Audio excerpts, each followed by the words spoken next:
The red earth stretched endlessly beneath the merciless sun, cracked and parched like the skin of some ancient beast.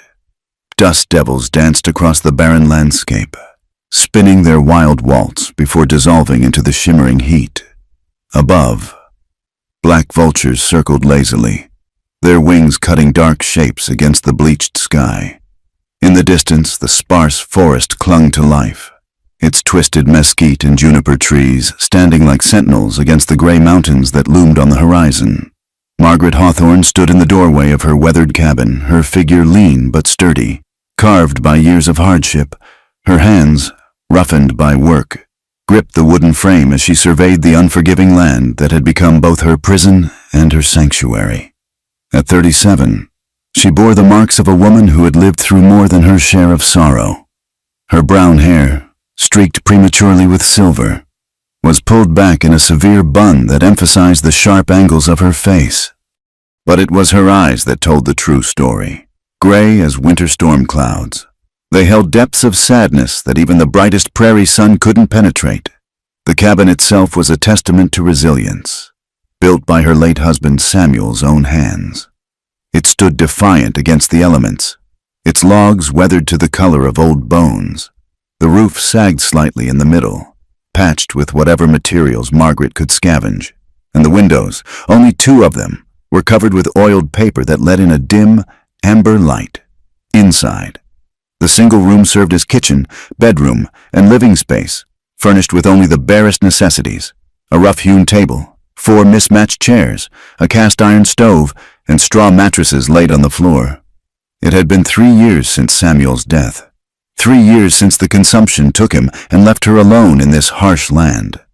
But she wasn't truly alone anymore. The sound of girlish laughter drifted from behind the cabin, where 4 small figures chased each other through the meager vegetable garden. "Mary, slow down!" called out the eldest, a girl of perhaps 12 summers. Her name was Sarah, though that wasn't the name her Apache mother had given her. Sarah was all sharp edges and fierce pride, her dark eyes flashing with the same wild spirit as the mustangs that sometimes thundered across the plains. She wore a patched calico dress that Margaret had sewn from flour sacks, but her bearing was that of a warrior's daughter. Behind her ran Ruth, 10 years old and quiet as a shadow, where Sarah burned bright. Ruth seemed to absorb light, moving through the world with a watchfulness that spoke of too much seen too young. Her face rarely showed emotion, but Margaret had learned to read the subtle shifts in her expression, the slight widening of eyes that meant fear, the barely perceptible upturn of lips that passed for a smile. The third girl, Elizabeth, was pure sunshine despite everything. At 8 years old, she possessed an innocence that seemed impossible given her circumstances. She laughed as she ran, her braided hair bouncing, finding joy in the simple act of play. Margaret often wondered how the child maintained such lightness of spirit, as if some part of her soul remained untouched by the cruelties of the world. The youngest, 6-year-old Mary, possessed a strength that belied her small frame. She ran with determination, her jaw set with the same stubborn resolve that had helped her survive when her family's camp was destroyed by soldiers. She never spoke of that night, but sometimes Margaret would wake to find the child standing at the window, staring out at the darkness as if watching for something or someone who would never come. Margaret had found each girl in different circumstances, each story a testament to the brutal realities of frontier life. Sarah had been left at the mission school after her parents died of smallpox, rejected by both worlds, too Apache for the whites, too influenced by white ways for her tribe. Ruth had simply appeared one day, half-starved and silent, clutching a worn blanket.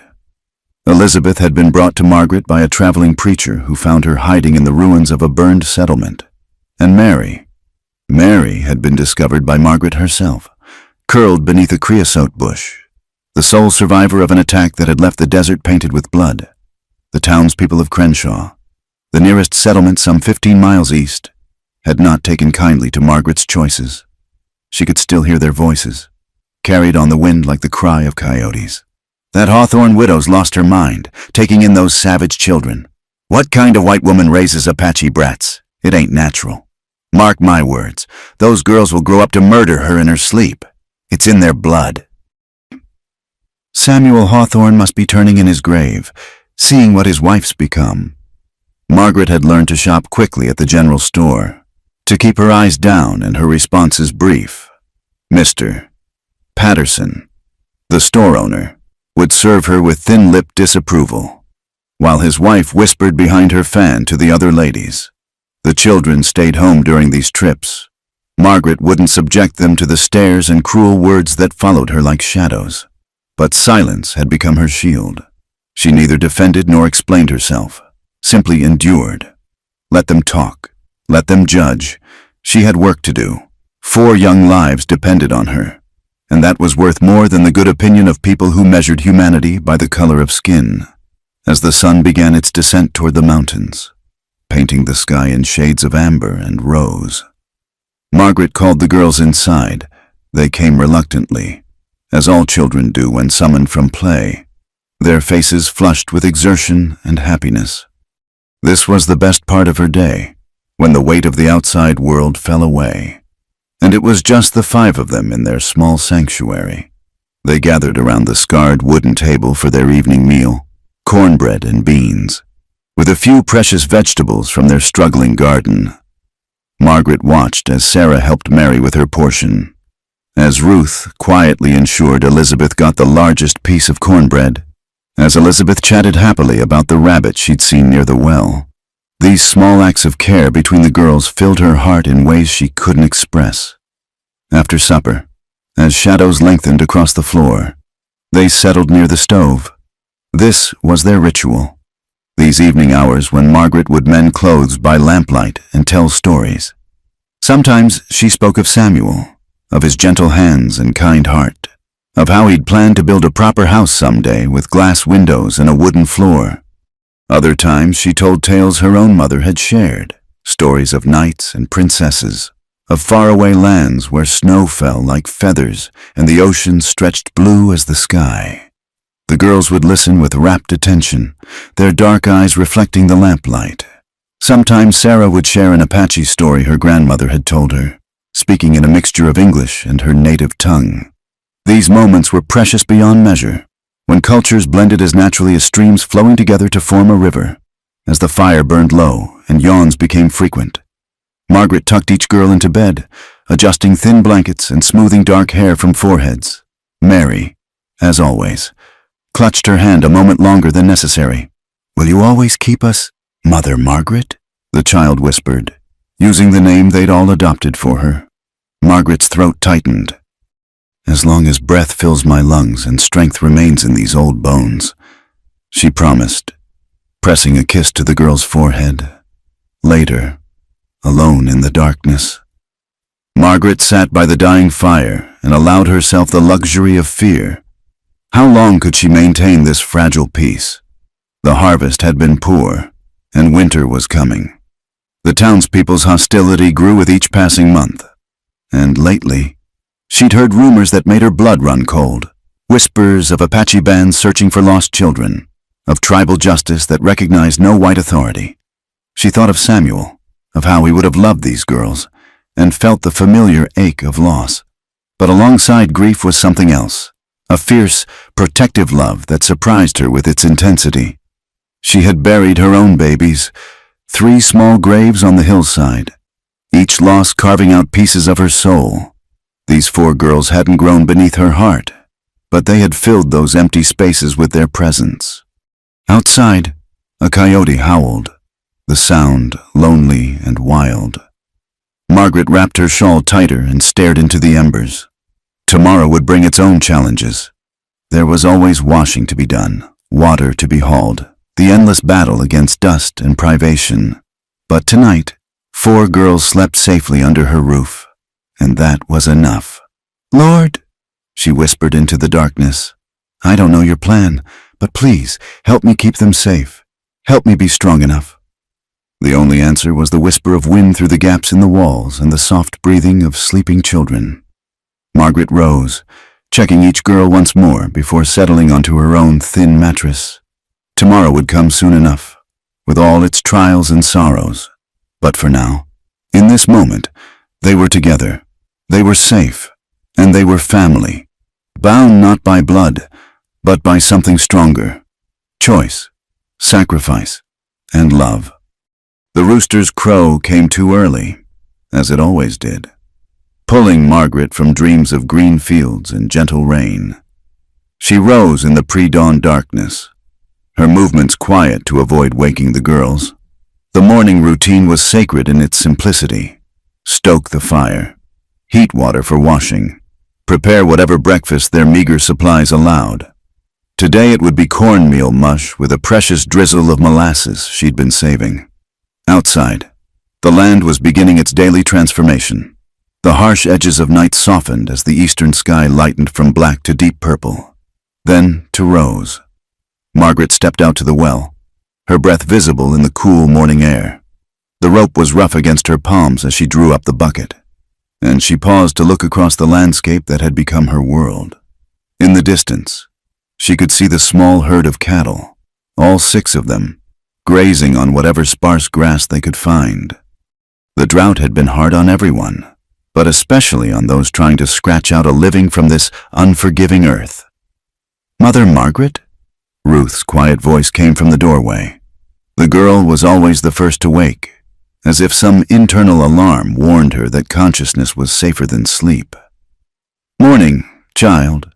Did you sleep well?" Ruth nodded, though Margaret suspected it wasn't entirely true. The girl often had nightmares, thrashing in her sleep and calling out in Apache words Margaret didn't understand. But Ruth never spoke of her dreams, keeping them locked away with all her other secrets. Soon, the cabin was alive with activity. Sarah helped with breakfast while Elizabeth attempted to braid Mary's hair, resulting in more giggles than progress. These morning hours, before the weight of the day's work settled upon them, were filled with a domestic peace that Margaret treasured. After breakfast, the real work began. Margaret divided the tasks with the efficiency born of necessity. Sarah, the strongest, helped with the heavier chores: hauling water, tending the cattle, repairing the chicken coop that seemed to need constant attention. Ruth, with her quick fingers and keen eye, took charge of mending and sewing. Elizabeth fed the chickens and gathered eggs, her cheerful chatter keeping the birds calm. Even little Mary had her duties, pulling weeds from the vegetable garden and watching for rabbits that might threaten their precious plants. The cornfield was their greatest challenge and their greatest hope. Samuel had cleared the land himself, breaking his back to transform desert into something that might sustain life. Now Margaret and the girls fought to keep it alive. They hauled bucket after bucket of water from the well, their arms aching, sweat stinging their eyes. The corn was stunted, struggling, but still growing. Each green stalk was a small victory against the odds. "Why don't we just give up?" Sarah asked one particularly hot afternoon, wiping sweat from her forehead with a dirty hand. "This land doesn't want to grow anything." Margaret straightened, her own back protesting, and looked at the girl. "Because giving up means giving in," she said simply, "and we're not the giving in kind." Sarah's fierce smile was worth all the aching muscles in the world. As the days shortened with approaching autumn, their evening rituals became even more precious. Margaret had few books: a Bible, worn smooth from handling, a volume of Shakespeare that had been Samuel's pride, and a primer she used to teach the girls their letters. Education was a gift she was determined to give them, despite everything. "Why do we need to read?" Mary asked one evening, struggling with simple words. "Because knowledge is power," Margaret told her, "and power means choice. Someday, you'll have choices I never did." It was Sarah who proved the quickest student, devouring words like a starved creature. Ruth preferred numbers, showing an aptitude for figures that surprised them all. Elizabeth loved the stories best, while Mary was still learning that marks on paper could hold meaning. On this particular evening, as October painted the desert in shades of gold and rust, Margaret told them about Samuel. The girls never tired of these stories, perhaps because they'd never known fathers of their own. He was a soldier, she began, settling into her chair as the girls arranged themselves around her feet. Not the kind who sought glory in battle, but the kind who sought honor and duty. He was stationed at Fort Defiance when we met. Was he handsome? Elizabeth asked, as she always did. Handsome enough. Margaret smiled. But it was his kindness that caught my attention. He found an injured hawk once, its wing broken. Most men would have killed it for mercy, but Samuel spent weeks nursing it back to health. He had gentle hands. She told them how they'd married despite her father's objections. How Samuel had promised her adventure and delivered more than either of them had bargained for. She spoke of their dreams, of the children they'd planned to raise, of the future that had seemed so bright before illness dimmed his light. He would have loved you all, she said, her voice soft. He had such capacity for love. Would he have minded? Ruth asked, her first question of the evening. That we're Apache. Margaret met the girl's solemn gaze. Samuel judged people by their actions, not their ancestry. He would have seen what I see, 4 brave, clever, wonderful girls who deserve every good thing this world can offer. A sound outside made them all freeze. Hoofbeats. Approaching slowly, Margaret rose, gesturing for the girls to stay back, and peered through the oiled paper window. In the dying light, she could make out a single rider, tall in the saddle, moving with the easy grace of someone born to horseback. It's Mr. Garrett, she said, relaxing slightly. Thomas Garrett was what passed for a neighbor in these parts, his ranch lying some 5 miles to the north. He was a man of perhaps 45 years, weathered by sun and wind, but still strong. His wife had died in childbirth years ago, and he lived alone save for a few ranch hands. He came by perhaps once a month, always with some excuse, a fence that needed mending, extra supplies he couldn't use, news from town that might interest her. Margaret knew what the visits truly were, could see it in the way his gray eyes softened when he looked at her, in the care he took with his appearance despite the dust of travel. But she had built walls around her heart as sturdy as any frontier fortification. And Thomas Garrett, good man though he might be, was kept firmly outside them. Evening. Mrs. Hawthorne, he said, touching the brim of his hat as she opened the door. Mr. Garrett, what brings you by? Had some trouble with wolves at my place. Thought I'd check your livestock, make sure you haven't seen any sign. It was a thin excuse, but Margaret accepted it with grace. We've been fortunate, though I'd appreciate you taking a look at the chicken coop. Something's been trying to dig under. He dismounted, and she noticed he'd brought a sack tied to his saddle. Happened to have some extra flour, he said, not meeting her eyes. Bought too much in town last week. Margaret knew pride should make her refuse, but pride was a luxury she couldn't afford with 4 growing girls to feed. That's kind of you. The girls will be grateful. As Thomas examined the chicken coop, Sarah appeared at Margaret's elbow. He likes you, the girl said bluntly. Hush, Margaret said, though she felt heat rise in her cheeks. He's not a bad man, Sarah continued, studying Thomas with the calculating gaze of someone who'd learned early to judge potential threats. He doesn't look at us like we're dirt. That was true. Thomas had never shown anything but polite respect to the girls, tipping his hat to them as he would to any young ladies. In a world where most men would spit at the sight of them, his courtesy stood out like a beacon. Thomas reinforced the coop with some spare planks from his saddlebags. He always seemed to have just what was needed, and accepted a cup of water, though Margaret suspected he wasn't truly thirsty. As he prepared to leave, he paused. There's talk in town, he said quietly, glancing at the cabin where young faces peered through the window. About Apache raids to the south. Some folks are getting nervous, saying things. He met her eyes. You be careful, Margaret. Not everyone understands what you're doing here. The use of her given name made her breath catch, but she kept her expression neutral. I always am careful. Mr. Garrett, thank you for the warning. He mounted his horse, then looked back. You're doing a good thing, he said.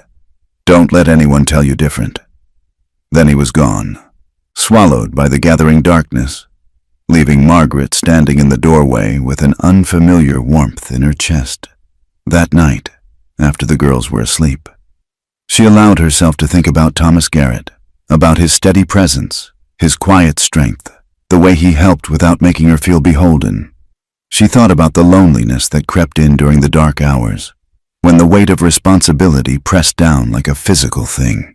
But then Mary whimpered in her sleep, and Margaret went to soothe her, stroking the child's hair until she settled.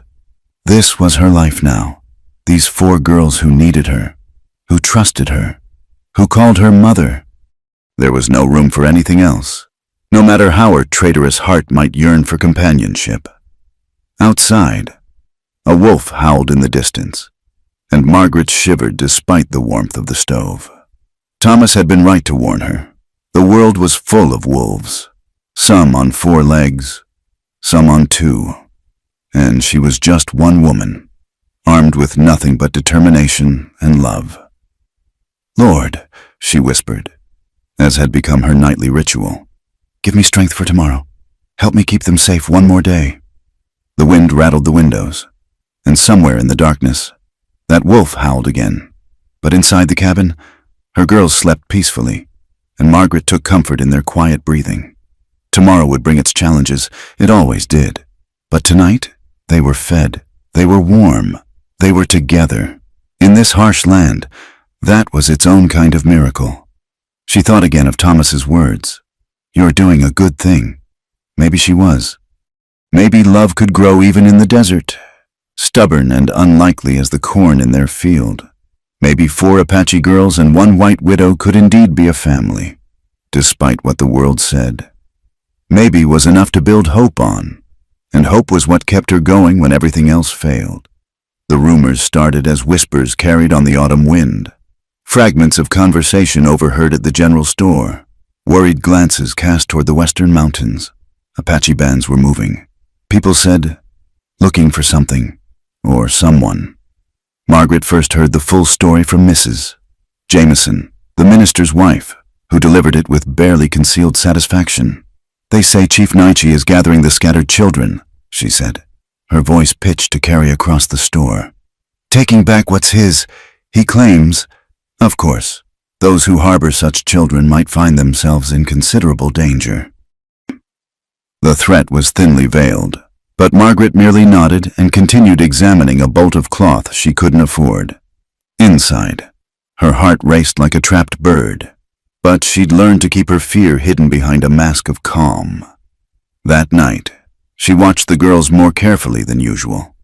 They seemed unaware of the danger brewing around them, focused on their lessons and chores with the single-mindedness of children. But Margaret noticed things she'd overlooked before.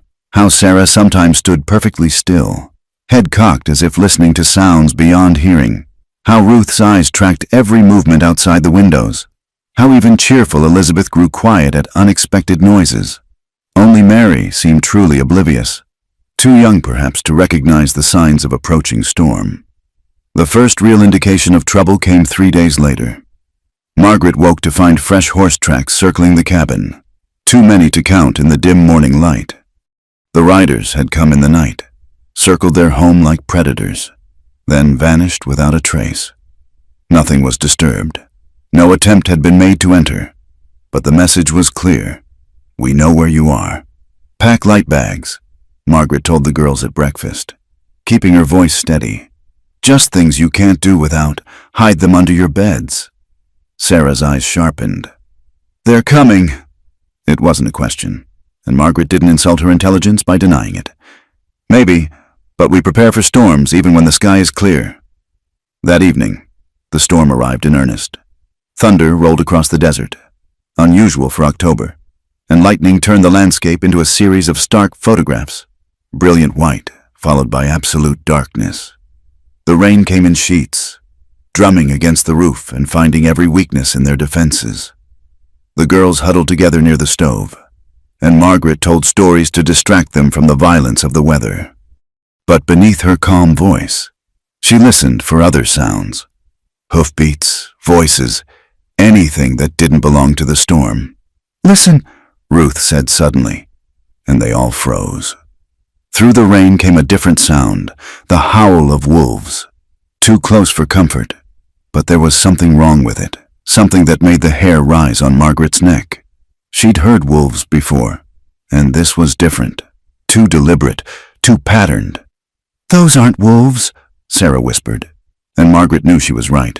Those were signals, communications between hunters who had no need of words. "Into the root cellar," Margaret ordered, throwing back the rug that covered the trap door. It was a small space, meant for storing vegetables, but it would hide the girls if necessary. "What about you?" Mary asked, her small face pinched with fear. "I'll be right here," Margaret promised. "This is just practice, remember? Like when we practice for fires." But they all knew it wasn't practice. The girls climbed down. Sarah last and most reluctant, her fierce pride warring with the need for safety. Margaret handed down blankets and water, then closed the trap door and pulled the rug back into place. She had just settled into her rocking chair, rifle across her lap, when Thomas Garrett burst through the door. He was soaked to the skin, water streaming from his hat and coat. "Margaret, thank God. I rode as fast as I could. There's a band of Apache warriors heading this way. You need to—" He stopped, taking in the rifle, her rigid posture, the too quiet cabin. "Where are the girls?" "Safe," she said simply. He crossed to her in 2 strides, kneeling beside her chair. "This isn't a fight you can win. Let me take you somewhere safe, all of you." "And then what?" Margaret asked. "We run forever? Those girls have been running their whole lives. I won't teach them that's all they're worth. Damn it, woman, this is no time for principles." The profanity, rare from him, showed the depth of his concern. "They'll kill you, maybe." She met his eyes steadily. "But I won't hand those children over. I won't send them back into the wilderness to die. I made them a promise." Thomas stared at her, rain dripping from his hair, and she saw the moment he accepted her decision. He rose, checked his own weapons, then positioned himself by the window. "Then we make our stand together. Thomas, you don't have to—" "Yes," he said firmly. "I do." The storm raged on, but no attack came. They waited through the night, taking turns watching, though neither truly slept. When dawn finally broke, pale and washed clean, the land around the cabin showed no sign of intruders save for those early tracks. Margaret released the girls from the cellar, their faces pale but determined. They said nothing about their night underground, but she saw how they clung a little closer to each other, how their eyes tracked Thomas with new interest. "You stayed," Sarah said to him, a wealth of meaning in those 2 words. "Seemed the right thing to do," he replied, suddenly awkward in the morning light. Margaret made breakfast for all of them, trying to restore some normalcy to the morning. But she could feel the change in the air, the sense that something fundamental had shifted. The threat hadn't passed, if anything. It had merely announced itself. "I need to teach you all something," she said when the meal was finished. She retrieved Samuel's old pistol from its hiding place, checked it was unloaded, and set it on the table. "It's time you learned to defend yourselves." Even Elizabeth's sunny nature dimmed at this announcement, but none of them protested. They understood, perhaps better than she did, that the world allowed no innocence to Apache girls, regardless of their age. Thomas stayed to help with the lessons, his patience infinite as he showed them how to hold the weapon, how to aim, how to squeeze rather than pull the trigger. Only Sarah was allowed to fire actual rounds, and only a few, but they all learned the mechanics. "I don't like it," Elizabeth said quietly, handing the pistol back. "It's heavy. Most necessary things are," Margaret told her. As Thomas prepared to leave, he pulled Margaret aside. "This won't be the end of it. Chief Naichi doesn't give up easily. Neither do the townspeople who think you're inviting trouble." "I know." He studied her face, then nodded. "I'll come by more often, check on things." "Thomas," she began, but he held up a hand. "Don't say it. I know all the reasons this is complicated, but those girls need protecting, and you need help. Let me give it." After he left, Margaret found Sarah watching her with knowing eyes. "He's not going away," the girl observed. No, Margaret agreed. I don't think he is.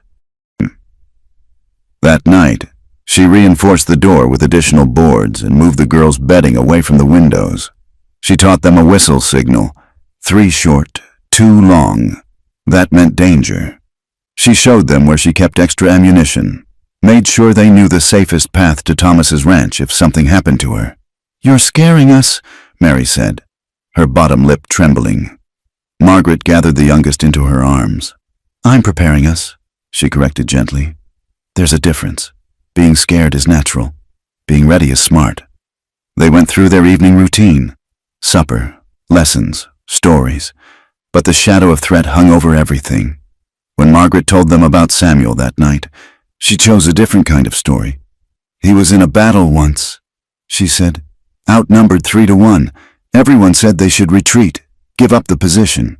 But Samuel looked at the men counting on him and said, sometimes you plant your feet and say no. Sometimes that's all courage is, refusing to move when the world wants to push you. Did he win? Ruth asked. He held the line until reinforcements came. Margaret said, he did what needed doing. As the girls settled for sleep, Margaret noticed they arranged their bedding closer together than usual, taking comfort in proximity. She sat by the window, watching the moon rise over the desert, and thought about courage, about promises, about the price of keeping faith with those who trusted you. The wind whispered threats through the gaps in the walls, and somewhere in the distance, a coyote howled. Or perhaps it wasn't a coyote at all. But inside the cabin, her girls slept, believing in her protection, trusting in her promise to keep them safe. Lord, she prayed, her nightly ritual taking on new urgency. I don't ask for miracles. Just give me strength to face whatever comes. Help me be the wall between them and harm. Help me hold the line. The moon climbed higher, casting silver light across the desert, and Margaret kept her vigil. Tomorrow would bring what it brought, but tonight she stood watch over 4 sleeping girls who called her mother, and that was worth any risk, any sacrifice. In the root cellar, hidden beneath the floorboards, 4 small bags waited, packed with necessities, ready for flight. But Margaret hoped, with fierce determination, that they would never need them. Sometimes courage meant running, but sometimes, as Samuel had known, it meant planting your feet and refusing to move. She checked the rifle's load one more time and settled in for the long watch. The storm had passed, but Margaret knew it was only the first of many. Still, they had survived it. Together. The morning came wrapped in an unnatural stillness, the kind that made even the desert birds hold their songs. Margaret had been awake since before dawn, watching the horizon where the first rays of sun painted the mountains crimson. The coffee had gone cold in her cup, but she barely noticed. Every nerve was alert, every sense straining for the danger she knew was coming. It arrived with the full light of day. They came from the west, riding in formal procession rather than stealth. Chief Naichi led them, his bearing regal despite the worn cavalry jacket he wore over traditional dress. Behind him rode 6 warriors, their faces painted for ceremony rather than war, though Margaret took little comfort from that distinction. They stopped just beyond rifle range, waiting. Girls, Margaret said quietly, not turning from the window. Remember what we practiced? She heard them moving behind her, taking their positions as they'd rehearsed. Sarah by the back window with the old pistol. Ruth herding Elizabeth and Mary to the corner furthest from the door, the cellar entrance within reach. They moved without panic, and Margaret felt a fierce pride in their courage. She stepped onto the porch, rifle held loosely but ready. The morning sun was at her back, forcing the riders to squint. A small advantage, but she'd take whatever she could get. Mrs. Hawthorne, Chief Naichi called out, his English carefully precise. He was younger than she'd expected, perhaps 40 years, with intelligent eyes that missed nothing. I come to speak, not to fight. Then speak, Margaret replied. But keep your distance while you do. He inclined his head slightly, acknowledging her caution. You have children of my people. I have my daughters, she corrected. They came to me starving and alone. I gave them home and hearth. They have families who search for them." Margaret's jaw tightened. "Their families are dead. I pulled Mary from beneath a burning wagon. Ruth came to me half frozen from exposure. Should I have turned them away to die? There is another way," Nietzsche said. He gestured, and one of his warriors brought forward a bundle. "Another child needs shelter. Her name is Ayana. She is the last of her family, taken by soldiers 3 moons ago. She escaped but cannot survive alone." Margaret studied the chief's face, looking for the trap. "Why bring her to me? Because you have shown kindness to our children. Because—" he paused, choosing his words carefully. "Because sometimes the Great Spirit works through unexpected hands, but I must know they are safe, all of them. And if I refuse—" His expression didn't change, but something shifted in the air between them. "Then I must think of the children's welfare differently." The threat was politely delivered, but unmistakable. Margaret felt her temper rise, the careful control she'd maintained for so long beginning to crack. Behind her, she sensed the girls listening, afraid. "You would take them by force?" she asked. "I would do what is necessary for my people's children." "Your people's children?" The words burst from her like water through a dam. "Where were you when Sarah watched her parents die of white man's disease? Where were you when Ruth's family was scattered to the winds? Where were you when soldiers burned Mary's camp?" Her voice rose with each question. Years of suppressed anger finally finding voice. "You come here now, to my home, and dare speak of their welfare? They were dying, alone, abandoned by everyone who should have protected them." "Mother Margaret." Sarah's warning came from inside, but Margaret was beyond stopping. "I have fed them when my own belly was empty. I have sheltered them when the whole town cursed my name. I have loved them as my own flesh and blood.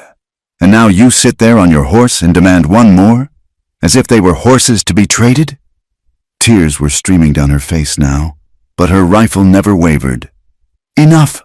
I have given everything, to keep these children safe. I've buried my husband, lost my home in town, been spat upon and scorned. And still it's not enough? Still you want more?" "A widow raised 4 Apache girls," Nietzsche said quietly. But the chief's demand for one more broke her silence. Something in his tone made Margaret pause. There was no mockery there, no condescension. If anything, she heard respect. "You misunderstand," he continued. "I do not demand you take the child. I ask, the difference matters."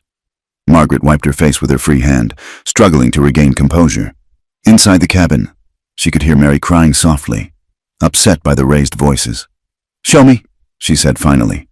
At Nietzsche's signal, another warrior dismounted and lifted a small figure from his horse.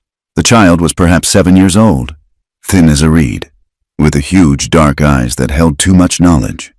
She stood where placed, swaying slightly, clearly exhausted. Margaret's heart clenched. The girl looked so much like Ruth had when she first arrived. That same hollow stare, that same careful stillness of a child who'd learned that moving attracted predators. "What happened to her family?" Margaret asked, her voice hoarse. "Soldiers came to move them to the reservation. Her father resisted." Nietzsche didn't need to elaborate. "She hid for 2 days before we found her." Margaret looked at the child. "Ayana," then back at the chief. "And if I take her, what then? Then I know where to find 5 daughters of my people who are loved and protected," he said simply. "That brings peace to many hearts. The townspeople already hate me for 4.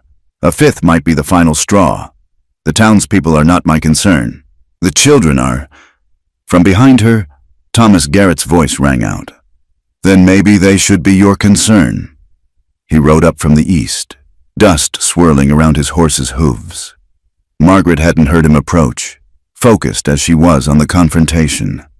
He positioned himself between her and the Apache band, though his weapons remained holstered. "Mr. Garrett," Nietzsche acknowledged, "this does not involve you." "Anything involving Mrs. Hawthorne involves me," Thomas replied evenly. "And I'm telling you, she's right. The town's at a breaking point. Another Apache child here might spark violence that helps no one." Then what do you suggest? Nietzsche asked. Thomas glanced back at Margaret, something passing between them in that look. Give us time. Let me work on the townspeople, prepare them. The child can stay temporarily while we find a permanent solution. No, Margaret said, surprising everyone, including herself. No more temporary solutions, no more half measures. She lowered her rifle, decision crystallizing in her mind. Bring her here. Margaret, Thomas warned, but she was already moving down the steps. The warriors tensed, but Nietzsche held up a hand, watching as Margaret approached the child. She knelt in the dust, bringing herself to Ayanna's eye level. Hello? She said softly in the few Apache words Sarah had taught her. Then, in English, Are you hungry? The girl nodded minutely. Then come. We have food, and sisters waiting to meet you. She held out her hand. For a long moment, Ayanna stared at it as if it might be a trap. Then, with the careful movements of a wild creature, she placed her small hand in Margaret's weathered one. As Margaret stood, leading the child toward the cabin, Chief Nietzsche spoke again. You understand this makes you one of us in the eyes of some. Both Apache and White will see you differently now. They already see me as they choose. Margaret replied without turning. At least now these children have each other. Behind her, she heard Thomas dismount, his voice low as he spoke to the chief. If any harm comes to her because of this, then you and I will share a common enemy. Nietzsche replied, I protect those who protect our children. Margaret reached the porch where 4 faces peered anxiously through the doorway. Girls, she said, her voice steady again. Meet your new sister. Sarah stepped forward first, as Margaret knew she would. She spoke to Ayanna in rapid Apache, and for the first time the child's face showed emotion, surprise, then tentative hope. Ruth approached next, offering a cup of water, while Elizabeth smiled her sunshine smile. Even Mary, still sniffling from the earlier upset, reached out to touch Ayanna's hand. 5 daughters, Margaret murmured, watching them. Lord help me. When she turned back, the Apache band was already leaving, disappearing into the desert as suddenly as they'd appeared. Only Thomas remained, his expression troubled. You know this changes everything, he said. Yes. The town won't stand for it. Some of them were already talking about forcing you out. Then we'll face that when it comes. She met his eyes. I couldn't turn her away. Thomas, look at her. He did, watching as the girls led Ayanna inside, chattering in a mixture of English and Apache. His expression softened. No, I don't suppose you could. That's what makes you who you are. Foolish? Magnificent, he corrected. Absolutely infuriating, but magnificent. She felt heat rise in her cheeks. Thomas, I know, he interrupted. Not the time. But Margaret, you can't fight the whole world alone. These girls need you alive and free, not martyred for principle. What are you suggesting? He took a breath, as if steeling himself. Marry me. The words hung in the air between them like dust motes in sunlight. Margaret stared, speechless. A married woman has legal protections a widow doesn't, he continued, the words coming faster now. A man's presence would make the town think twice about violence. I have resources, connections. I could help protect them properly. You take on 5 Apache daughters? Margaret asked when she found her voice. Knowing what it would cost you socially? Financially? I'd take on you, he said simply. They're part of you now. That makes them part of any bargain. From inside came the sound of laughter. Elizabeth had said something that amused even serious Ruth. Margaret looked at Thomas, this good man offering to share her burden. Then back at the cabin where her daughters were welcoming their new sister. I need time to think, she said. Time's the one thing we might not have much of, he warned. But I'll wait. I've gotten good at that. He mounted his horse, touched his hat brim, and rode away, leaving Margaret standing in the dooryard with the weight of 5 young lives on her shoulders and an unexpected possibility in her heart. Inside, She found the girls had given Ayanna the best chair and were plying her with cornbread and questions. The new child ate like she hadn't seen food in days, which was probably true. Sarah translated the questions and answers, building bridges with words. She says thank you, Sarah reported, for taking her in. Margaret smoothed Ayanna's matted hair. Tell her she's family now. Family takes care of each other. As Sarah translated, Margaret thought about Chief Naichi's words, about Thomas's proposal, about the storm that was surely coming. She'd broken her silence, claimed these children publicly and irrevocably. There would be consequences, but watching 5 dark heads bent together, hearing their mingled voices, she regretted nothing. Let the town rage. Let the consequences come. She'd made her choice long ago when she'd picked up that first starving child. Family, Ayanna repeated in careful English, and Margaret's eyes filled with tears she didn't try to hide. Yes, she whispered. Family. Outside, the desert wind picked up, carrying the scent of coming rain and distant trouble. But inside the small cabin, 6 hearts beat together. And for this moment, that was enough. The news traveled faster than wildfire across drought-stricken grass. By the next morning, Margaret could feel the change in the air, as palpable as the electric tension before a thunderstorm. She'd sent Sarah to town for supplies, thinking it best to maintain normal routines, but the girl returned within an hour, her face pale and eyes blazing. They wouldn't serve me, Sarah said, setting down the empty basket with careful control. Mr. Patterson said his goods weren't for Apache thieves or those who harbor them. Margaret's hands stilled on the bread she was kneading. Did he hurt you? Only with words. Sarah's chin lifted. I've heard worse. But Margaret could see the pain beneath the pride. Sarah had been trying so hard to walk in both worlds, to prove she belonged. This rejection cut deep. We'll make do with what we have, Margaret said calmly, though inside she seethed. We've survived on less. The isolation began in earnest then. No more casual visits from neighboring wives. No more small kindnesses from traveling merchants. Even the circuit preacher, who came through once a month, made excuses to avoid their cabin. Margaret told herself it didn't matter, that she'd chosen this path with open eyes, but watching her girls realize they were truly outcasts now, that was harder to bear.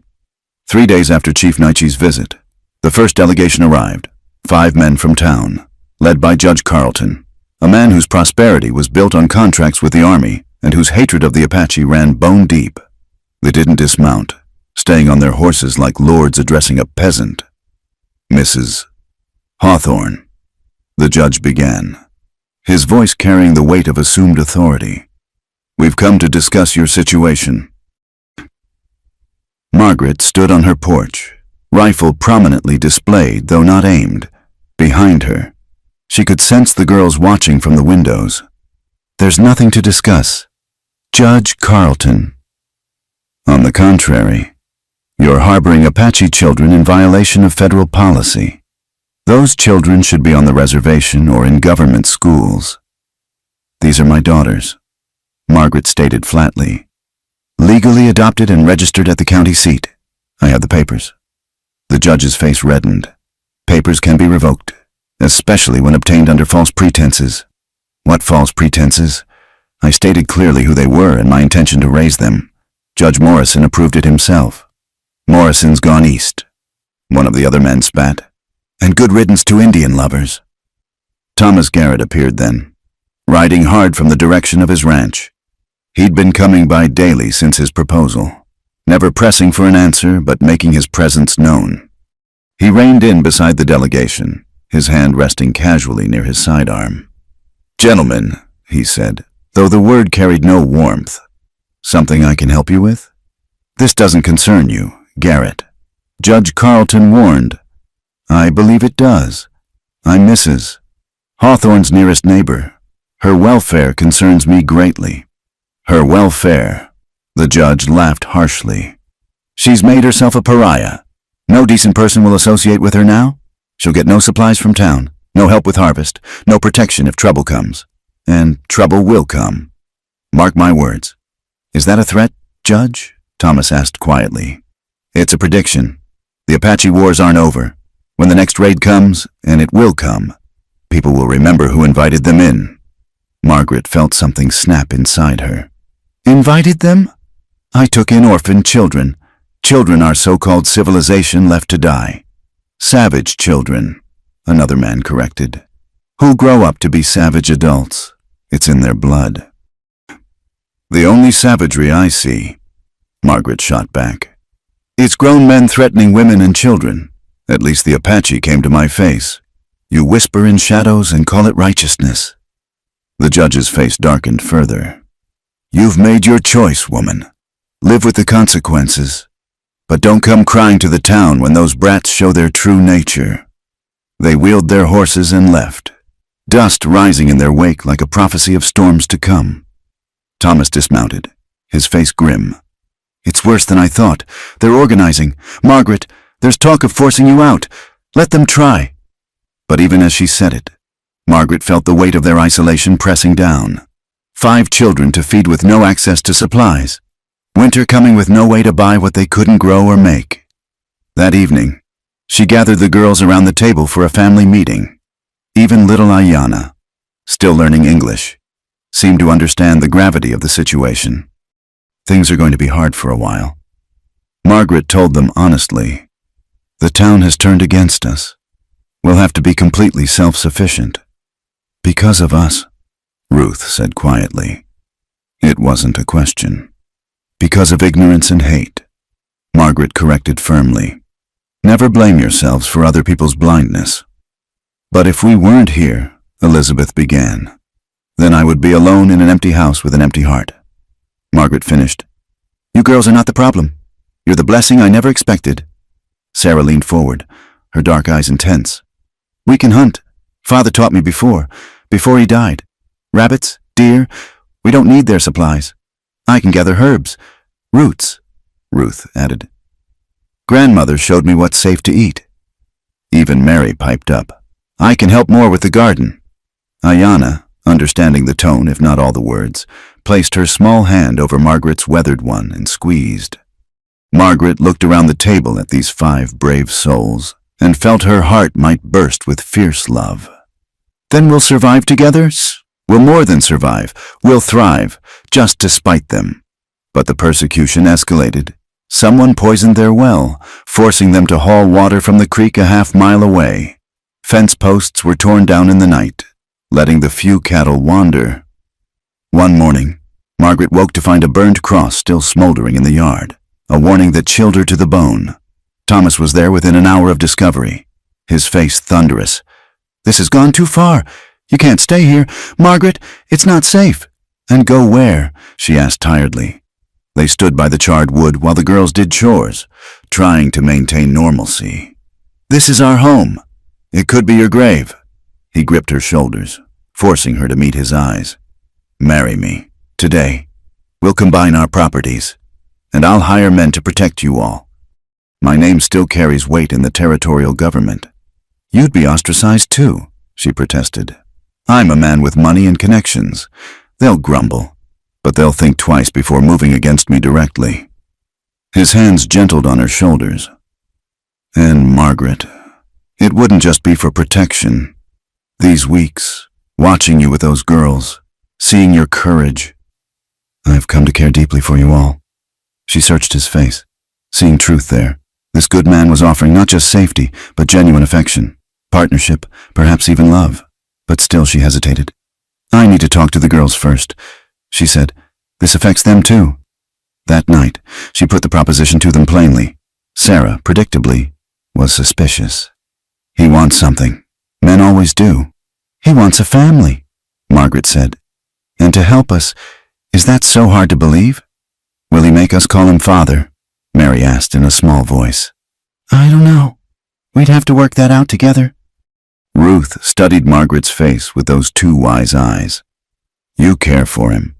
It wasn't a question, but Margaret answered anyway. I've come to... Yes, he's a good man. Then say yes, Elizabeth said simply. Good men are rare.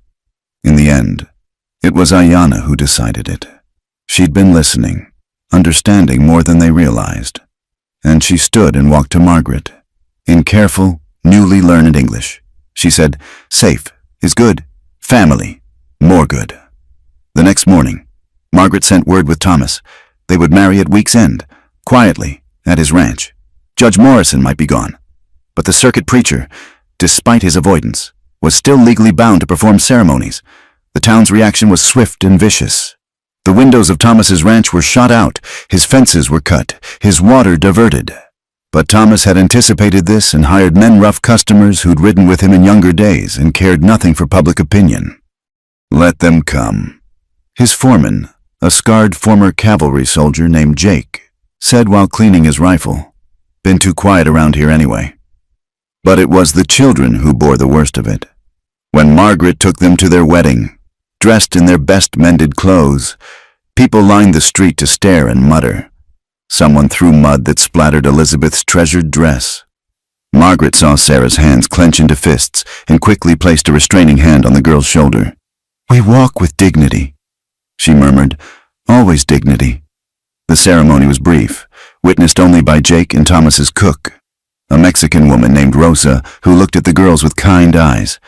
The preacher rushed through the words as if they burned his tongue, leaving immediately after. "Well, Mrs. Garrett," Thomas said when it was done. His smile warmed despite everything. Ready to go home? Home was now the larger ranch house, with real glass windows and wooden floors. The girls explored it with wonder, especially the separate bedrooms, though they still chose to sleep near each other. Old habits of mutual protection dying hard. That night, as Margaret tucked each girl into bed in their new home, Ayanna caught her hand. "Mother Margaret," she said carefully. "Happy now?" Margaret looked around the room at 5 faces watching her with love and trust. Thought of the good man waiting downstairs who'd risked everything to protect them, and felt tears prick her eyes. "Yes," she whispered, "despite everything. Yes." Outside, she could hear riders, Jake and his men patrolling the property boundaries. The town might rage, but here they were safe. Here they were family. Here, against all odds and opposition. Love had built something stronger than hate. But even as she descended the stairs to join her new husband, Margaret knew this was not the end of their trials. It was merely a respite, a gathering of strength for the battles yet to come. The town would not forget or forgive. Chief Naichi would return. The territorial government might intervene.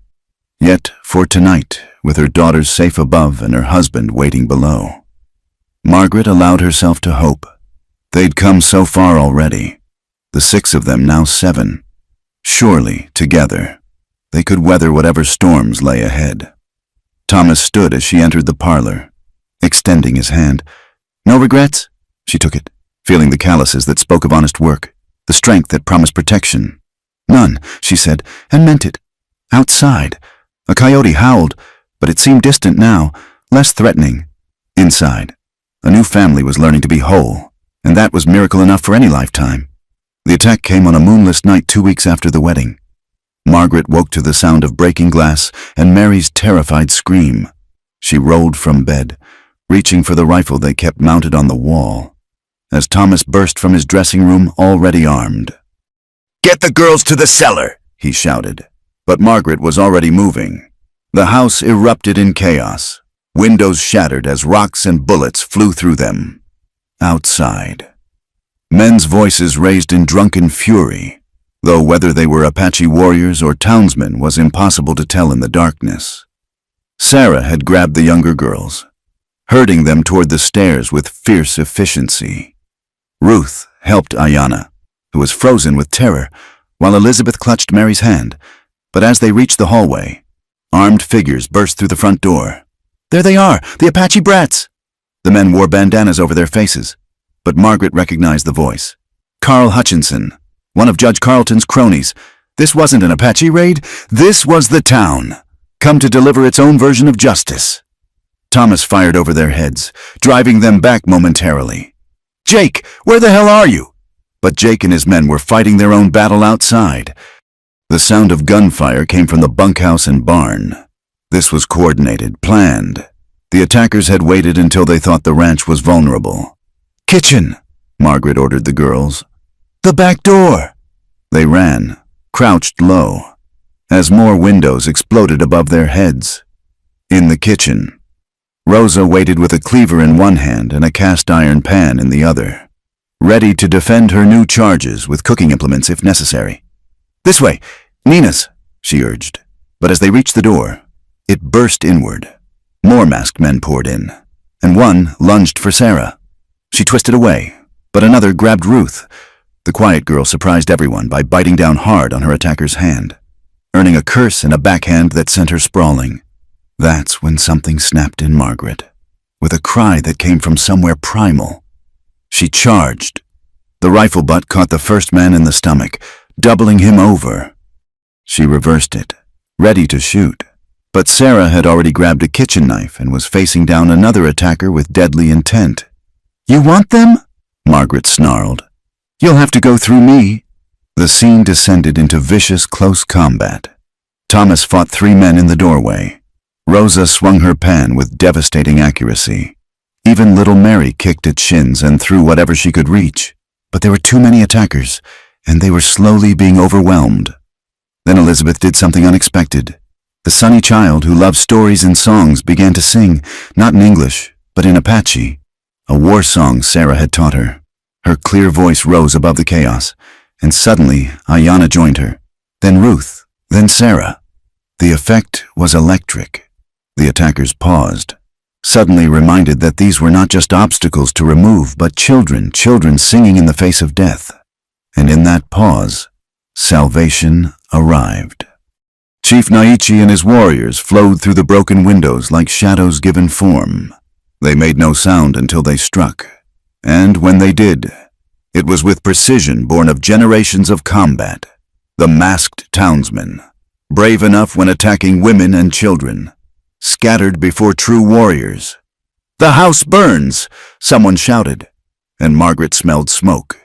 In their fury, the attackers had set fires throughout the ranch. "Everyone out!" Thomas commanded. But Margaret was already gathering her girls, doing a frantic head count. Sarah, Ruth, Elizabeth, Mary, Ayanna, all accounted for, though Ruth's face was already swelling from the blow she'd taken. They stumbled into the yard to find it illuminated by flames. The barn was fully engulfed, the terrified screams of horses piercing the night. Jake and 2 of his men were trying to free the animals while fighting off the last of the attackers. Chief Naichi appeared at Margaret's elbow, his face painted for war, but his eyes calm. "Your enemies brought this on themselves," he said. "We watched, we waited. When they attacked children, they forfeited mercy."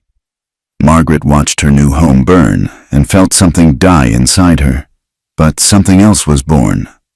She looked at her girls, huddled together but unbroken, at Thomas organizing the firefighting efforts, at Apache warriors standing guard over her family. "Thank you," she told Naichi. He inclined his head. "You guard our children as your own. This makes you family. Family protects family." The fire was eventually contained. Though the damage was extensive, half the house was destroyed. The barn was gone, and several outbuildings were reduced to ash. But as dawn broke, revealing the full extent of the destruction, Margaret felt oddly calm. Bodies lay scattered across the yard, some dead, others groaning in pain. Most had fled when the Apache arrived, but a few had been too slow or too stubborn.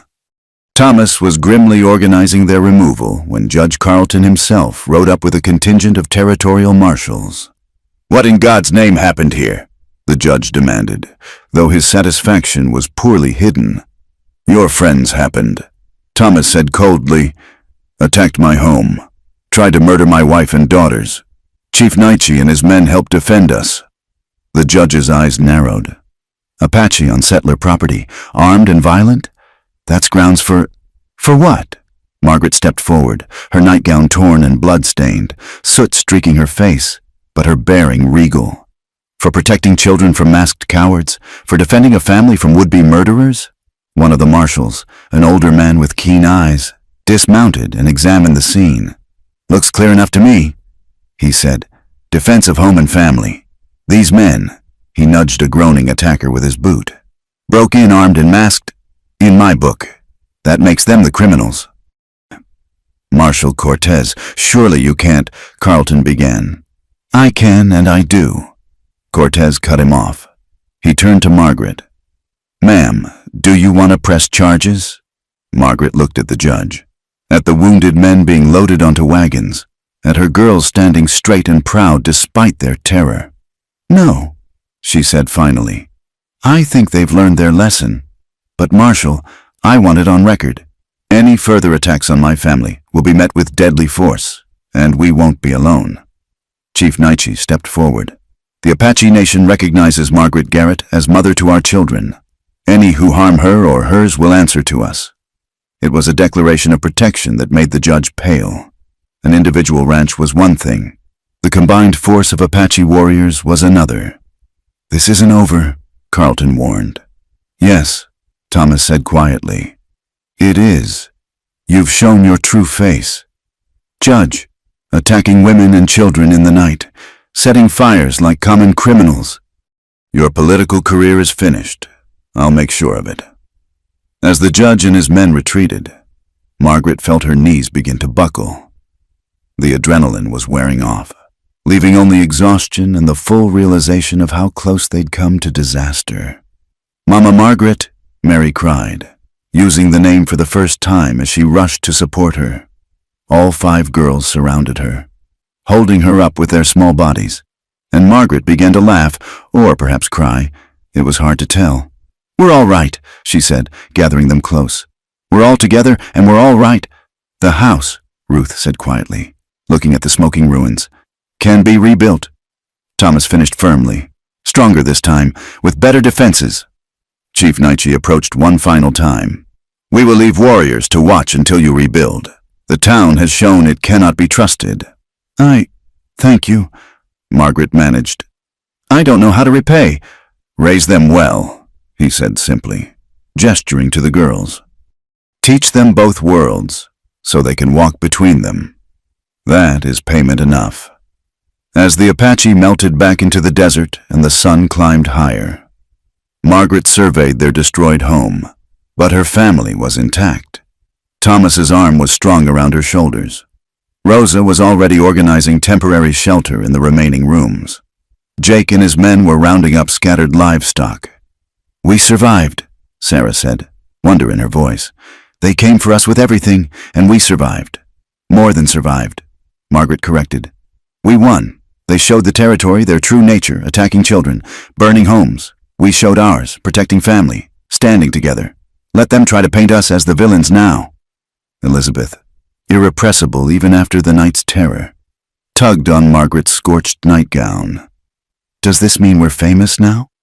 Despite everything, Margaret laughed. Infamous, perhaps, but I'll take an infamous family over a proper loneliness any day. As they picked their way through the debris toward the intact portion of the house, Ayana began to sing again, not a war song this time, but something softer, almost like a lullaby. One by one the others joined in, their voices mixing Apache and English, creating something entirely new. Margaret listened to her daughters sing, felt her husband's steadying presence, saw allies where she'd expected only enemies, and knew that from the ashes of this night, something stronger would grow. The town had done its worst. They had not only endured but emerged victorious. The war was won, even if battles remained, and as she looked at the faces around her, Apache and white, young and old, bound by choice rather than blood, Margaret knew that this family, forged in fire and tested by hate, was worth any price. Come, she said, squaring her shoulders. We have work to do, a home to rebuild, a life to live, together. And together, they walked into the morning light, leaving the shadows of the night behind. The town hall had never been so packed. Every seat was taken, and people lined the walls, spilling out onto the porch where they pressed against windows to hear. It had been 2 weeks since the attack on the Garrett Ranch, and the territorial government had called for a formal hearing to address what they termed the Apache situation. Margaret sat in the front row, her back straight as a ramrod, flanked by Thomas on one side and her 5 daughters on the other. She dressed them in their best clothes, simple but clean, their hair neatly braided. She wanted the town to see them for what they were, children, not threats. Judge Carleton presided. Though his authority had been diminished by the involvement of Marshal Cortez and a representative from the territorial governor, the judge's face was tight with barely suppressed rage as he called the meeting to order. "We're here to determine the legal status of 5 Apache miners currently residing with Mr. and Mrs. Thomas Garrett," he began, his voice clipped, "and to address the recent violence that has disrupted our community." A murmur ran through the crowd. Margaret could feel the hostility radiating from certain sections, but she noticed something else too. Not everyone's face held condemnation. Some looked troubled, uncertain, as if the recent events had shaken their convictions. "I call Mrs. Margaret Garrett to speak first," the territorial representative announced. He was a thin man named Phillips, with the look of someone who'd rather be anywhere else. Margaret rose, and the hall fell silent. She walked to the front, turned to face the crowd, and let her gaze travel across familiar faces. Some met her eyes, others looked away. "You all know me," she began, her voice carrying clearly. "I've lived in this territory for 7 years. I've buried a husband here, lost 3 babies to this hard land. I've asked for nothing from any of you except the right to live in peace." She paused, gathering her thoughts. 2 years ago, I found a child dying of exposure. I could have ridden past, told myself it wasn't my problem, that an Apache child was better off dead than alive. That's what some of you would have done. Uncomfortable shifting in the crowd. "But I couldn't, because when I looked at that child, Ruth, her name is Ruth, I didn't see an enemy. I saw a little girl who needed help. So I took her home." And then another. Someone called out, "And another." "Yes," Margaret said calmly. "Sarah, whose parents died of smallpox. Elizabeth, found in the ruins of a burned settlement. Mary, the sole survivor of an attack. And Ayanna, escaped from those who would cage her. 5 girls who had nowhere else to go." "They had the reservation." Judge Carleton interjected. "The reservation?" Margaret's voice sharpened. "Where children starve because the government provisions never arrive. Where disease runs rampant. Where their culture is beaten out of them in the name of civilization. I've seen what passes for mercy on the reservations. Judge, it's a slower death. Nothing more." She turned back to the crowd. "I taught them to read and write. I fed them, clothed them, loved them. And in return, they've given me purpose. Joy. A family. Is that truly so threatening to you?" "It's not natural." "Mrs." Patterson stood up, her face flushed. "White women don't raise Apache children. It goes against God's order." "Where in the Bible?" Margaret asked quietly. "Does it say we should let children starve based on the color of their skin? Where does Christ tell us to love only those who look like us?" Reverend Mills, who had avoided their ranch since Ayanna's arrival, shifted uncomfortably in his seat. Thomas stood then, moving to stand beside his wife. "If I may address the assembly." Phillips nodded. "You all know me," Thomas said. "I've lived here 15 years. I've defended this territory against raids, helped build this town. My loyalty has never been questioned, until I chose to marry this remarkable woman and stand by her convictions." He looked directly at Judge Carleton. 2 weeks ago, masked men attacked my home. They came at night like cowards, to murder children in their beds. Not Apache warriors, children, girls who were doing nothing more than sleeping under my roof. "We don't know who those men were," Carleton said stiffly. "Don't we?" Thomas's voice was steel. "I recognized voices. Judge, so did my men. We know exactly who hid behind those masks." Jake stepped forward from where he'd been standing against the wall. "I saw Carl Hutchinson clear as day, and Bill Morris, and Judge, your own nephew was there. Want me to continue?" The judge's face went purple, but before he could speak, a new voice rang out. "I was there too." Everyone turned. A young man, barely 20, stood up in the middle of the crowd. Margaret recognized him. Daniel Morrison, the former judge's son. I went because I was angry, Daniel continued, his voice shaking. Because everyone said those children were dangerous, that Mrs. Garrett was betraying her race. But when I got there, when I saw what we were doing, he swallowed hard. We weren't heroes defending the town. We were criminals attacking a family. And when those little girls started singing, his voice broke. Sit down, boy, someone shouted, but Daniel shook his head. No, I've been silent too long. We all have. Mrs. Garrett took in orphans. That's all. Orphans who happen to have the wrong color skin. And we tried to kill them for it. What does that make us? A ripple of unease went through the crowd. Margaret saw doubt creeping into faces that had been certain moments before. Sarah suddenly stood up. At 12, she was small for her age, but her presence filled the room. May I speak? Phillips looked uncertain, but nodded. Sarah walked to the front with the dignity of a chief's daughter. You fear us because we're Apache. You think we'll grow up to kill you, to burn your homes. But who burned a home 2 weeks ago? Who came to kill in the night? She looked around the room. I remember my parents. They weren't warriors. They were farmers, trying to live in peace.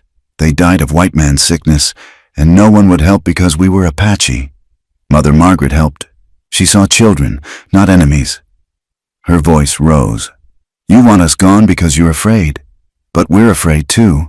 Afraid every day that someone will take us from the only real mother we've known. Afraid we'll be separated, sent to different schools, different reservations. Afraid we'll never be allowed to just be children. Ruth joined her sister, speaking for perhaps the third time in public. I don't remember much about before, but I remember being hungry. I remember being cold. I remember thinking I would die alone. She looked at Margaret. Then she found me. She didn't have to stop. No one would have known. But she did. She gave me food, warmth, safety, love. Is that wrong? One by one, the other girls stood. Elizabeth, usually so cheerful, had tears running down her face. I like it here. I like having sisters and a mother and now a father too. I like learning to read and helping with chores and singing songs. Why is that bad? Little Mary clung to Ayanna's hand as she spoke. I don't want to go away. Please don't make us go away. Even Ayanna, newest to English, managed. Family is good. Love is good. The hall was utterly silent.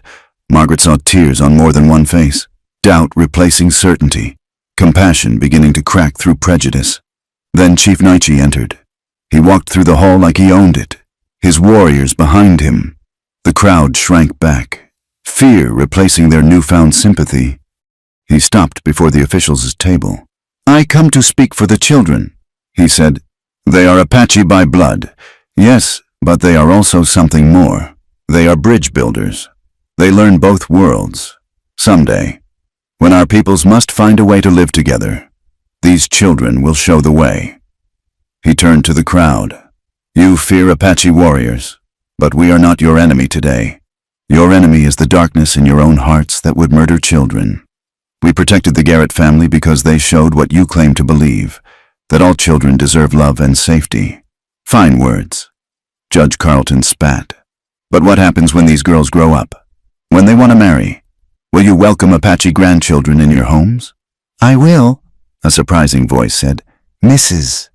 Eleanor Hayes, the banker's widow and one of the town's most respected women, stood up. I've watched Mrs. Garrett, Mrs. Hawthorne as she was, for 2 years. I've seen how those girls adore her, how well-behaved they are despite having every reason to be wild. I've been a coward, staying silent while others spread poison. No more. She looked around at her peers. We came to this territory for a new start, to build something better. How is turning away orphans better? How is attacking children in the night better? We should be ashamed. Eleanor, Mrs. Patterson gasped. You can't mean... I mean every word. And if Margaret will forgive my previous silence, I'd like to help. Those girls need education, opportunities. I have connections back east, schools that would take them based on merit, not race. The tide was turning. Margaret could feel it. Not everyone. There would always be those who clung to hate, but enough to matter. Marshal Cortez stood. I've heard enough. The law is clear. Mrs. Garrett has legal custody of these children. The recent attack on the Garrett Ranch was criminal, and perpetrators will be prosecuted. As for the children themselves, he looked at the 5 girls standing together. I see 5 young ladies who are lucky to have found a loving home. Case closed. Judge Carlton slammed his gavel. His face twisted with fury. This isn't over. The territorial government. Phillips interrupted smoothly. Supports Marshal Cortez's interpretation. Governor's orders. He produced a paper. In fact, the governor commends the Garrett family for their humanitarian efforts and warns against any further vigilante action. The judge read the paper, his face going from purple to white. Margaret realized Thomas had been busier than she'd known, calling in old favors, reaching contacts she hadn't even been aware of. As the crowd began to disperse, some hurrying away, others lingering to approach Margaret with quiet words of support or apology. Thomas leaned close. It's not a complete victory, he murmured. There will always be those who hate, but it's a start.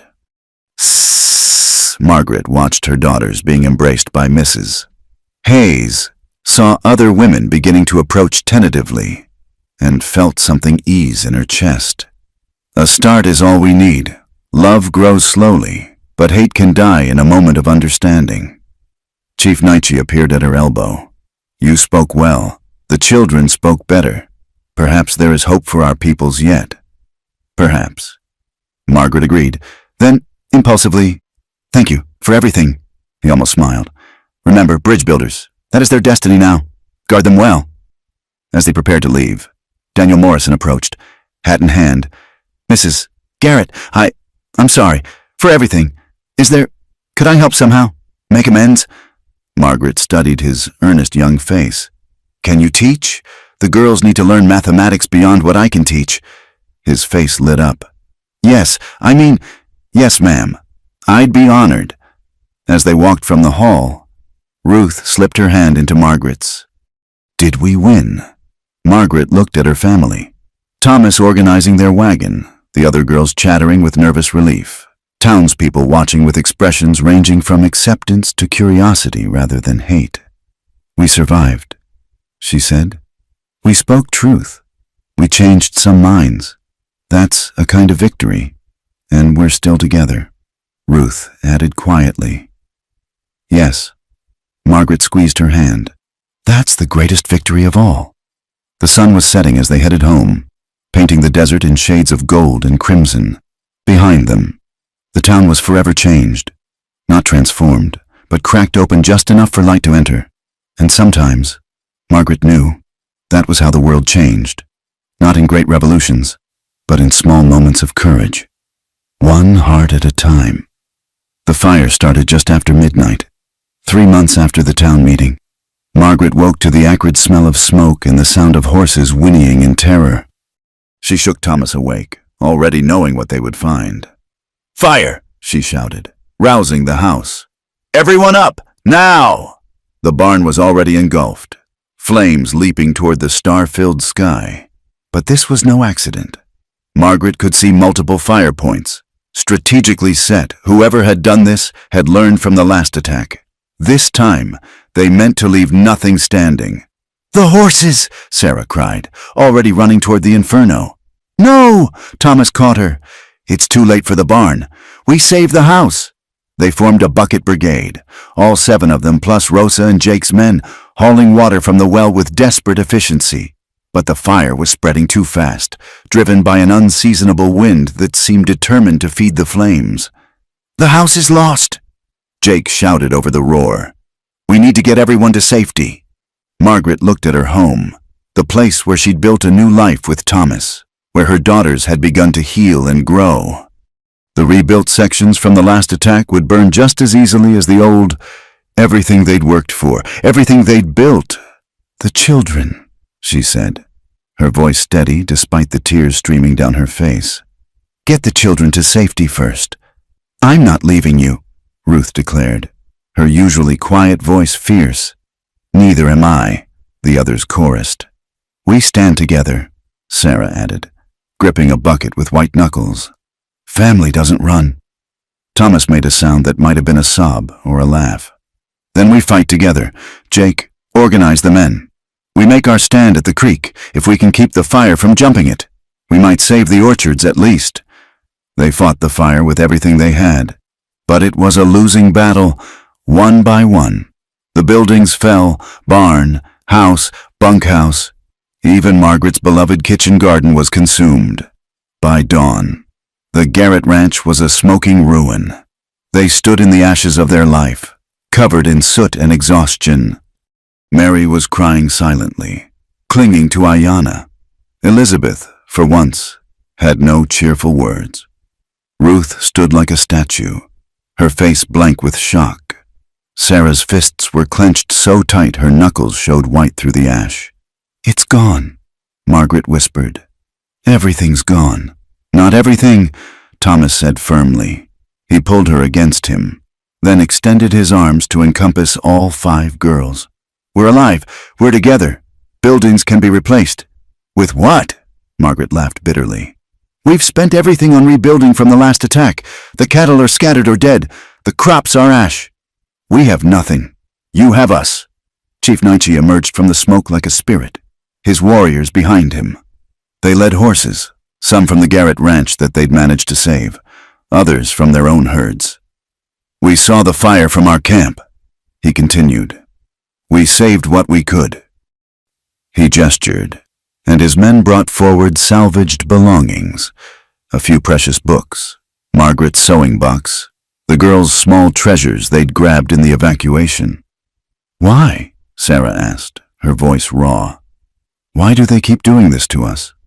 "Because hate is easier than change," Nietzsche replied.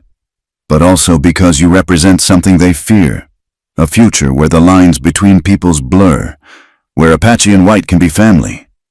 As the sun climbed higher, revealing the full devastation, more riders appeared. Margaret tensed, expecting another attack, but these riders came bearing supplies, not weapons. Mrs. Hayes led them, her usual pristine appearance replaced by practical riding clothes. Behind her came other women from town, and wagons loaded with lumber, food, blankets. "We came as soon as we saw the smoke," Mrs. Hayes said, dismounting with surprising agility. "This has gone too far. Enough is enough." "Eleanor," Margaret began, but the older woman held up a hand. "No." I stood by silent for too long. We all did. But attacking a family in the night? Burning them out like animals? This isn't the frontier justice our men claim it is. This is cowardice, and we won't stand for it anymore. More wagons arrived throughout the morning. Daniel Morrison brought a group of young men ready to help rebuild. The minister, shamefaced but determined, came with his congregation. Even some who'd been hostile before showed up, perhaps driven by guilt or a late awakening conscience. But it was the sight of Marshal Cortez and a full contingent of federal troops that made Margaret's knees weak with relief. Governors had enough. Cortez announced, "The territorial legislature passed an emergency measure. Any further attacks on the Garrett family will be treated as insurrection against the territory itself. We'll be posting guards until the perpetrators are caught." "About time," Thomas muttered, but Margaret touched his arm. She could see Judge Carlton and his remaining supporters watching from a distant hill. Their faces were too far away to read, but their postures spoke of defeat. As the day wore on, something remarkable happened. Where fire had destroyed, community began to build. Apache warriors worked alongside townsmen to clear debris. Women who'd never spoken to each other shared food preparation. Children, white and Mexican, and even a few Apache from Nietzsche's camp, played together in the ashes, their laughter a defiant sound against the destruction. "Look," Elizabeth said softly, pointing. In what had been Margaret's garden, a single flower had survived, a desert marigold, bright yellow against the black earth. As they watched, Mary ran to it, cupping it gently in her small hands. "It's still alive," she said wondrously. "Even after the fire, it's still alive." "Seeds are like that," Margaret said, her voice stronger now. "They can survive almost anything. And when the conditions are right, they grow back stronger than ever." Sarah understood first. "We're the seeds." "Yes," Margaret agreed. "We've been planted in hard ground, burned and scattered. But we're still here, still growing." The rebuilding began that very day. This time, it wasn't just Thomas and his hired men. The whole community, or at least the better part of it, pitched in. The house that rose from the ashes would be different from the old one. Stronger, with stone foundations and adobe walls that wouldn't burn easily. Larger, too, with proper rooms for each girl and a great room where all could gather.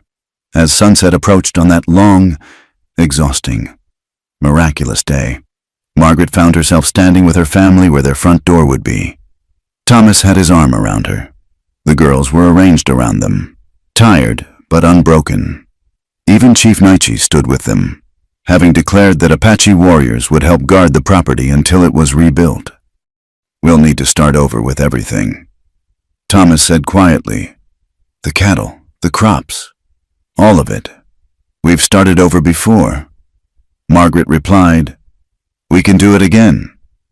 "Together," Ruth added, and Margaret was struck by how much more the quiet girl had been speaking lately. "Together," they all echoed. "Mrs." Hayes approached, her dress now thoroughly ruined with soot and dirt, but her face glowing with something like joy.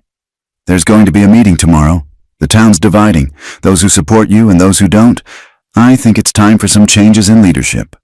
"Politics," Thomas groaned, but Margaret saw the necessity. "Change doesn't come from outside," she said. "It comes from within, from people brave enough to say no more and mean it."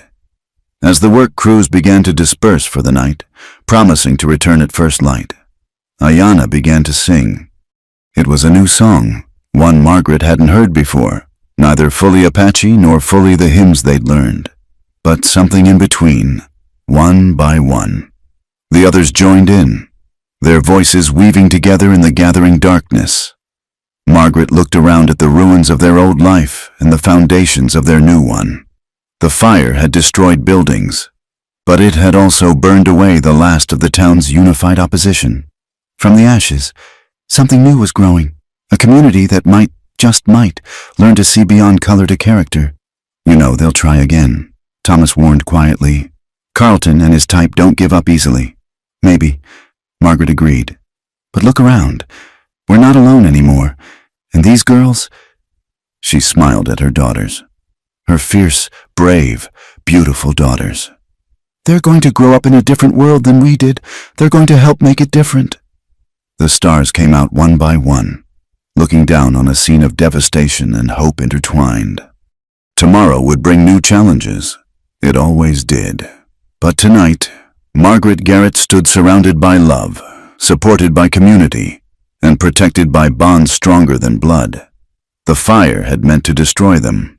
Instead, it had forged them into something unbreakable. And in the desert, where survival itself was an act of defiance, that was the greatest victory of all. As they made their way to the temporary shelters erected by willing hands, Sarah fell into step beside Margaret. "Do you ever regret it, taking us in?" Margaret looked at her eldest daughter, for that's what Sarah was, regardless of birth, and saw the vulnerability beneath the strength. She pulled the girl close, pressing a kiss to her soot-stained forehead. "Never," she said fiercely. "Not for one single moment. You girls are the best thing that ever happened to me. You taught me that family isn't about blood, it's about choice. And I choose you, all of you, every single day." Sarah's rare smile was like sunrise after the longest night, and as they walked toward their temporary home, Margaret heard her whisper to the others, "We're safe, we're loved, we're family."